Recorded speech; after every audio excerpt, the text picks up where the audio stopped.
Senhoras e senhores, sejam bem-vindos a mais uma edição do Boletim XPF. Hoje é sexta-feira, dia 18 de dezembro de 2015.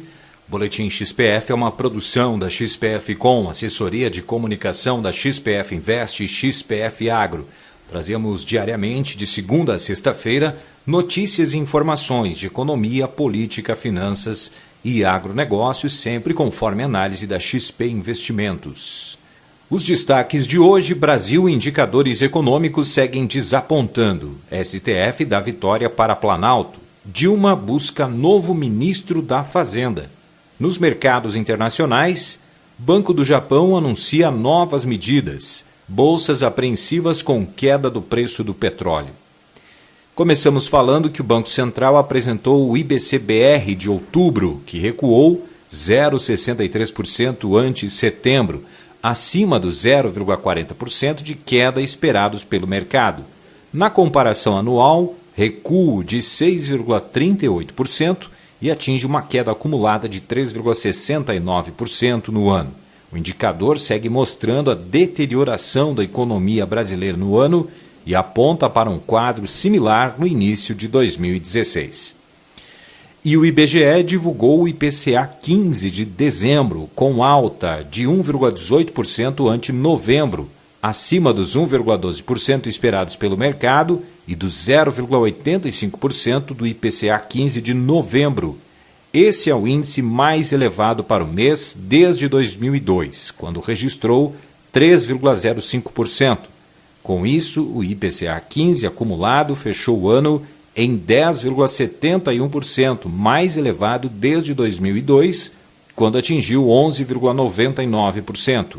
Em dezembro, alimentação e bebidas, com alta de 2,02%, e transportes, com 1,76%, apresentaram os mais elevados resultados de grupo. Juntos, foram responsáveis por 69% do índice, já que somam 0,82 ponto percentual de impacto, sendo 0,5 ponto percentual dos alimentos e 0,32 ponto percentual dos transportes.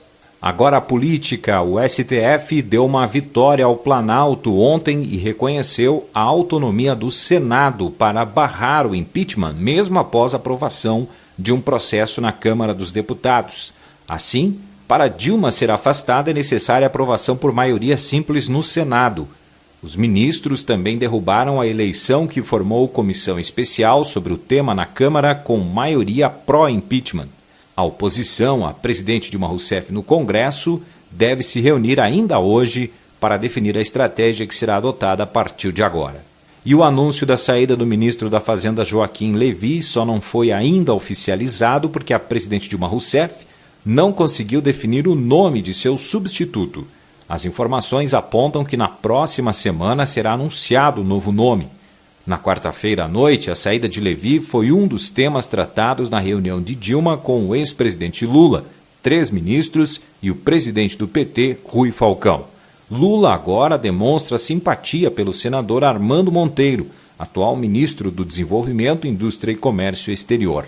Os petistas, contudo, trabalham arduamente para que Dilma opte por uma solução caseira, limitando-se a transferir Nelson Barbosa do Planejamento para a Fazenda.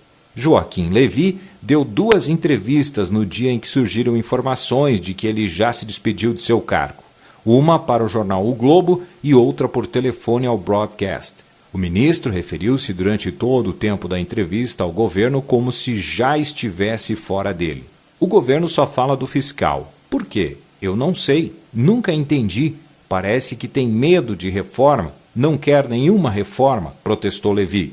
Disse ter conseguido evitar mais pedaladas e brincou dizendo que agora o seu caminho é de paz interior. Por diversas vezes, Levy referiu-se ao final do ano legislativo, como se isso marcasse o fim de sua missão no governo. E sobre a dificuldade de Dilma encontrar um nome para substituí-lo, foi sucinto. Sempre se encontra um sucessor. Para o Globo, acrescentou: evidentemente, uma extensão da minha permanência depende da sinalização de reformas, ou sinalização da intenção de reformas. E agora o radar. A agenda doméstica tem como destaque o CAGED de novembro.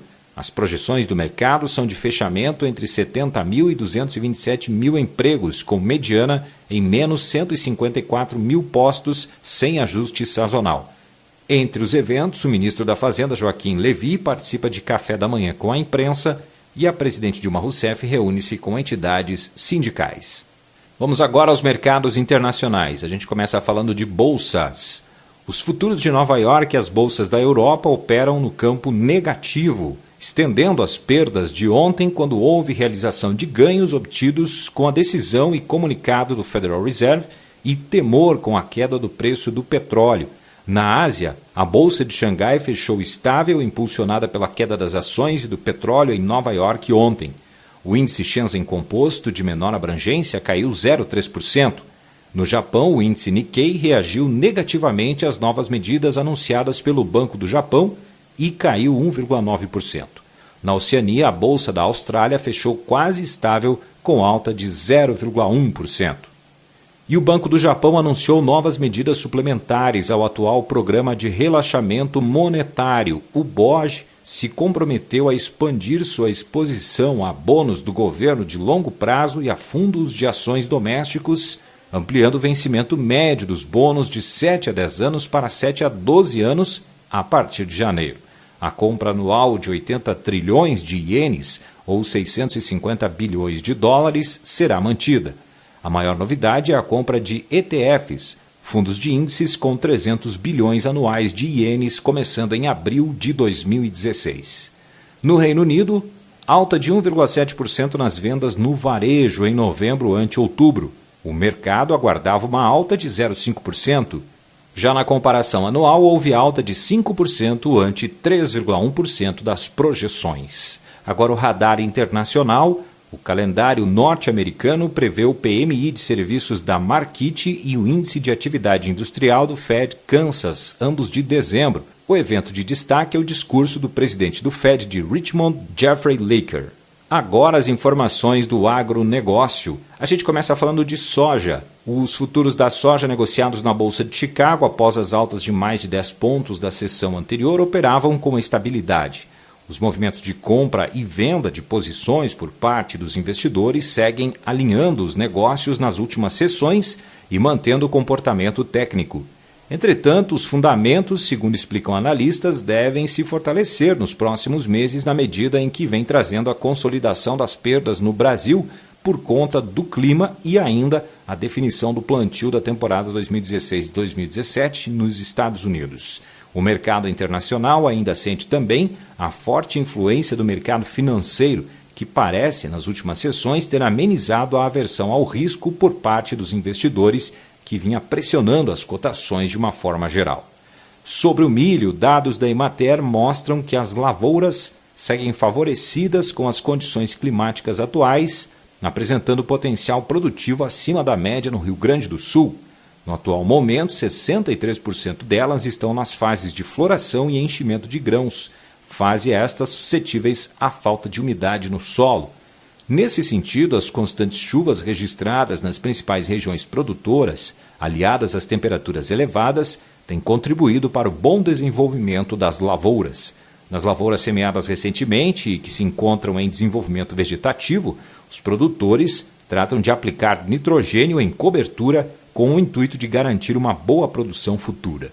Entre aquelas plantadas no início do período recomendado, aproximadamente 1% já se encontra madura para a colheita. Fato este que deverá se intensificar a partir de meados de janeiro próximo.